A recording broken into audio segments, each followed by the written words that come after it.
Hello. Hello. You never did your thing into the camera. You never did your big face. Now you heard the breathe. No, I'm joking. Welcome along. Yeah, the after show. Here we go again. Wednesday, the 12th of February is what it says on the time clock. Are you a bit in the dark over there? You look a bit in the dark. No, I don't think so. No, am I? I think I feel rather fucking handsome in that photograph.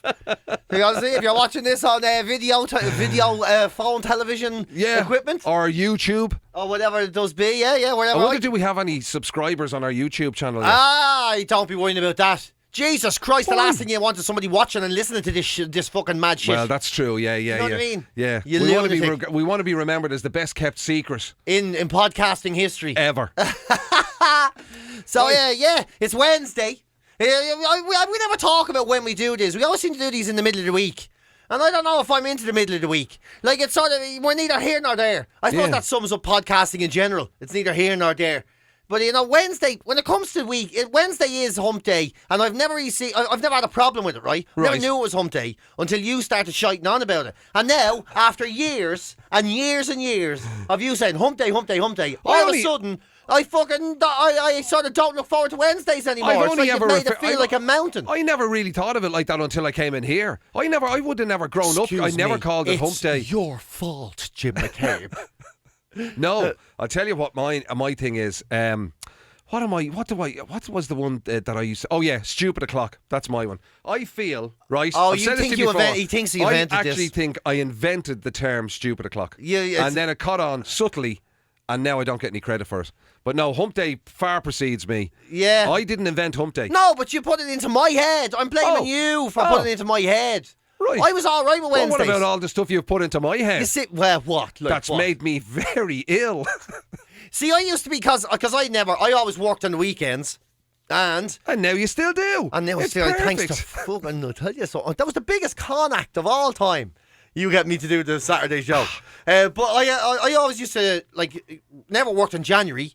And I always used to work on the weekends. So I used to always love then the middle of the week. It was my favourite time. Yeah. Because there was never any gigs on around. So I would quite often be pissed as a fart by about 4 o'clock p.m. on a Wednesday. It was great. Well, technically and the midweek you could matches still and all do would be on and stuff. And you'd have the pubs to yourself. You know what I mean? Everything was so crowded on the weekend. Yeah. I think it was the beginning of my antisocial, my love of the antisocial. You know, it's like when you discovered that you really didn't like people. Yeah, and then occasionally I'd be doing, and I used to love doing gigs in the Comedy Cellar on Wednesdays, and then I realised they were the ones I didn't want to do anymore because it was Wednesday. Yeah. And Wednesday was when I was having fizzy drinks and watching. But is football hump day or not whatever. meant to be a good thing? Sorry. It's the I can barely see you with that light shining in my eyes. Oh, right. We've got to be messing with Will the I light in move it? here. Yeah, move it. Look at this. Live. Now look at that. Oh, that's much better. Now everybody's happier. Now I can't see anything. I've got all those Jesus dots. Christ! It's like wheeling your granddad into a restaurant. Right. The Anyway. light in the eyes. What about the drafts? The drafts in the howl. Actually, is there a draft in it? No. I can't get out. It's very warm now. Would someone put their blanket on me? Oh man, I wish I could deny it, but I do feel a bit like that at the moment. Yeah, I tell you, he's Anyway, very cranky. what were you saying? He's been sick. How long have you been sick for? You've been sick for about 3 months now, isn't it? Years. Yeah, we've been sick. You were 50 when you got sick, and you're 51. That's since November anyway. You've been sick. You haven't been sleeping right. No, I was okay. I got through the whole Christmas thing. I was grand. I was laughing at everybody else. I was saying, Really? I am getting away with this. So I think you everybody were sick, was going but you were down just with it. drunk, I think, and you didn't Well, feel no, it. I tell you, now, mock ye not, right? Because I'm telling you, I have a theory. I maintain that the fact that I was pretty much drunk the entire month of December Yeah, saved me Right. from all that madness. And it was only when I started the whole sort of, right, it's January, get yourself sorted, Jim, come on, feck that now, come on. You got to stop messing, back to the gym, eat healthy, all that, boom, ill. so you reckon it was actually health I think that killed I you? was preserved during December in a sort of a weird kind of, cybergenic alcohol infused. You really do sound like one of those mad elfellas now where you're going, you ever see a runner with a smile on his face, did you? I know a fella ran 32 miles a day and he dropped fucking dead. His heart exploded in his chest. And you're going, well, if he ran 32 miles a day, of course he died. No! He was the fittest man you ever saw. Yeah. And his father, right? Yeah. He used to eat nothing, only one pack of ham a day and had 42 Guinness in a week. He kept the bottles.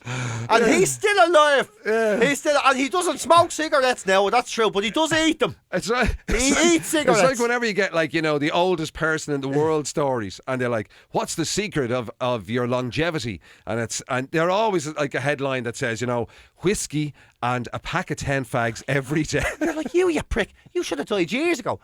These are not secrets to long life. This is just, you're the jam. You are the exception to the rule. You're the absolute exception to the rule. And it's always them. But I tell you something, it gave me pause for thought, PJ. I just want to say I wasn't very ill at all in December. Well, you see him now. And the thing is now, unfortunately, this is what happens in normal life. Is you're going to start feeling better, right? Right. Eventually, maybe June 2022, whatever, right? Yeah. You're going to start feeling better. And then the first time when you feel better, what's the first thing you're going to want to do is get out and about, and you're going to be there, fuck it, I'll have a packet of bacon, fries, a couple of pints, and then you'll be feeling really good. And you go, I tell you, that was the drink that made going off the drink made me sick. And we never equate things the other way around. No. And then sure enough, Jim would be there, and he'd be walking around. Now he'd probably have his liver in a box next to him. And his heart will be on the outside. Yeah. But they'll be asking Jim, so what's the secret to long life? Well, I tell you now. I wouldn't have believed it myself. I was sick once in my life, in my 50s. And it was only because I went off the drink. And now I'm healthy as a young cabbage. So I am.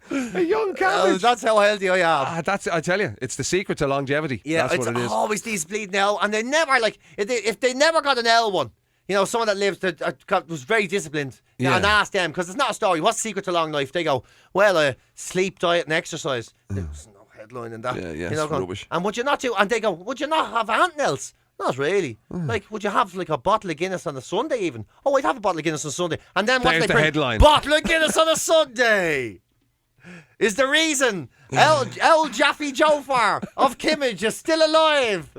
They never mentioned the poor fucker's been walking around the park doing 30 laps a day. Yeah, and every day of his life. Yeah, boiling meats, the best of stuff. Never mentioned any of that. It's just the Guinness. Anyway, the other thing about it is, would you want to live that long?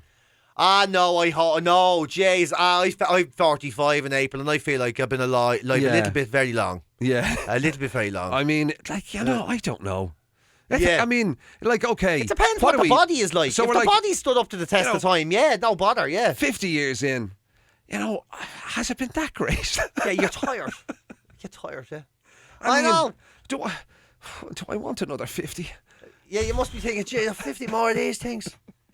Yeah, I don't know. Yeah. What would I do? Did you ever see that amazing show? It'd be different if you knew you were going to have if you had the big lotto win or something, and it was the next few years were going to be spent on some Caribbean beach or something, or some sort of paradise island or whatever. Yeah. You know what I mean? That'd be different. Okay. Well, would it? Would it be different? I'd wreck that. I'd be over on Paradise Island, walking in the Caribbean beach and all. Oh, well, you'd miss the crack though, really, wouldn't you? You know what I mean? They're all nice here and all, but I haven't had a nice sausage now in years. Yeah. And they don't seem to have the football. I can't get the Champions League. I miss the balls. The bread is shy. The bread is awful shy. And don't get me started on the butter. You know what I mean? And then the heat. The heat was great for 10 years, but it's getting a little bit. You missed the rain now as well. And, you're never happy. Well, Humans are never happy. That's the human condition. Once it gets normal, once it becomes your normal, once the extraordinary becomes ordinary, you just start getting pissed off with it. Yeah, it's just fair the point. way. Fair point. So you're better off doing fuck. God, this is why I'm always saying never achieve your dreams. If you never achieve your dreams, you'll always be aspiring for something. Yeah. Because as soon as you get it, you realise it's not that great. No matter what it is. If you won it's that fucking lucky bollocks who won the 17 million last today. night. You can be guaranteed. He's delighted now. You can be guaranteed this time next year it'll all feel normal and you'll have a pain in his hole about something else. Yeah. You'll be just walking around going, Oh, yeah, don't get me wrong. But I'm after buying 3 S-classes and they're all fucked. They're all fucked. I mean, they're not half as good as people say. And they're dirty and all. I can't be driving them. I'm after fucking shooting 3 waiters this year, and it's going to cost me millions to get away with it. What about it's outrageous. Those people who say that the secret to real happiness is service, is to give. Yeah. Do you ever see those Oh, things? yeah, yeah, yeah. Everybody says, yeah, no, I mean, look, don't get me wrong. I mean, I know I'm a multimillionaire and I'm hugely successful as an actor or as a property mogul or whatever. Yeah. But, you know, the thing that gives me the greatest happiness is when I do that hour in the soup kitchen. Yeah. And You you're do, like, you do a fucking hour in this. oh, they give What? you. I gave $2 million, and it's the best $2 million I ever spent. You're worth $1 billion, you bollocks. If I gave the percentage of my wages that you gave, Yeah, then- they had to give me change. and then everybody, like, honestly, if I gave my percentage of my wages Yeah. as a tip in a restaurant, everyone would say, "You scabby bastard." And it would be the exact same percentage because it would be a cent, right? Yeah. And so if imagine having your dinner and then doing the thing and then go, right, that came, what's that tenner, right, grand, no problem. It's for yourself. Yeah. And it's 2 1 cents. 1 cent. That's the percentage these fuckers are going. And then they walk around going, oh, I swear that is the best. 2 million. Fucking shove it up your hole. Shove it up your hole. It's like, do you ever see Yeah, the Ricky Gervais bit where he says about, you know, these people who at Christmas time, you'll love this actually, where at Christmas time he goes, and because he's got a few quid, you know, people expect that the gifts are going to get off him, like his family or whatever. Oh, I can would be, only you know what I mean? imagine. Yeah, So yeah. he might get Rolls somebody- Royces for everybody. Might get somebody like God, that's a bit over the top now, PJ, but he might get somebody like a really swanky coffee machine, you know, the one that does all of them, like, you know, Oh, and all yeah, that, like yeah, a yeah. big job that'd go in the kitchen and it'd be Yeah. all the whole thing, and then somebody would give him something and it'd be like, I got you this. It's the gift of a goat for a poor family in the subcontinent. Oh, yeah, yeah. What? What you mean? I got you a big I got coffee you- machine that cost like thousands. You of pounds. actually have a live-in barista now with that machine. That's how expensive it is. and you, in fact, you didn't even get me a goat. Yeah. You got somebody else a goat. Do you have his name? Can I have the name of the goat? Can I have the name of the goat, please? Yeah. Can I have a picture of the goat? So Even it's if I that had a thing of picture of the goat, it would feel more real. Yeah, so the question is, if you handed over something to me, right? Yeah. If you said to me, like if you said, here, Jim, here's a tenner. Like, in theory, you're going to feel better about that than I am. Yes, that's very true. In theory. Yes. I would say in practice, that's probably not going to happen. Yeah. That you're going to feel better. Like, for example, I would suggest you give me a tenner now. Yeah. Of your money. I know, yeah. And let's see which one of us feels better about it. Oh, exactly, yeah. And I'm so alert, I don't even want to try it. I don't even want to experiment. I don't want to give you a tenner. Yeah. Yeah. So I don't know about that. I'd actually rather True watch happiness, a goat eat my tenner than give it to you. Yeah. So that's what I'm saying. I don't know about all this, you know, like to experience real happiness. It's about giving. No, I think there's About being something in in service. it. There is something in it. There is, like, about giving of your time and whatever and blah, blah, blah. No, there is. There's Yeah. definitely something. There's definitely a joy in giving. But there's a fucking tremendous joy in taking something as well. You know, and getting something else. You know, Getting's not the worst, you know. it's not the worst. And I volunteered for quite a few things in my time. Yeah. And I've enjoyed all of them. But if I'm being honest, I love gifts. Don't problem with gifts. Actually, that's my problem with gifts, actually. Yeah. It's because I'm receiving something, right? You're right. But it's not really a gift. It's a fucking IOU. Because now your birthday's going to come, and I wish you left me alone. Right. And so then right. Christmas The is going pressure's to on. come, and I wish you gave me a loan. You know what I mean? Whereas You if- wish I gave you a loan. I wish I Was gave. that a- I was wish that you a left me Freudian alone. slip? Yeah. Whereas if I give something, say if there's a lad collecting for deaf donkeys of Iraq, Right. and I give him 20 Great quid, cause. right? That's where all. There's no loop. The deaf donkey from Iraq isn't going to turn up and go, "There's your fucking birthday present." You know, Yeah, I'm yeah. all right. Yeah. You know, that's why there's a joy in giving, because it's an end of the cycle, isn't it? Yeah. Whereas if I give Have you you something, ever you been get in- me something, blah blah blah, and then one of us has to be a bollocks eventually. I'm all right with being the bollocks, but it happens. Have you ever done that thing where, you know, you've given something to somebody and they said, "Oh my God, gee, I didn't get you anything," and you go, "Look, it's all right. Look, you don't give to receive." Yeah, all yeah. That sort of stuff. Have you ever done that? I have, yeah. And then have you walked away going, "Stingy prick"? I kind of walked away going, seriously, you're right. Feel bad now, don't you? You know what happens after that, though? The bad thing They is try doubly hard. They try doubly hard, and they end up getting somebody a 50-year-old deaf donkey that they sent to somebody else in your name. And you're like, oh, Jesus, I made a terrible mistake. Mind you, that'd be a great thing if you were ever caught out. Gee, I don't have your present because I tell you what, I actually got you the gift of Yeah. a donkey in Africa. And it's one of those donkeys that you can milk it now and make cheese, and he's feeding the whole village. Yeah, obviously I don't have. It's in. I don't It's have in it with me Africa. now. It's in Africa. It's in the back of the car. You're not allowed to bring them into this pub. I tell you, maybe there's something in it after all. Yeah. So have we finally put paid to the idea that giving is better than receiving? Well, I don't know, but one thing I do know is that every single year for your birthday now, I'm sending a fucking sheep to somebody in your name.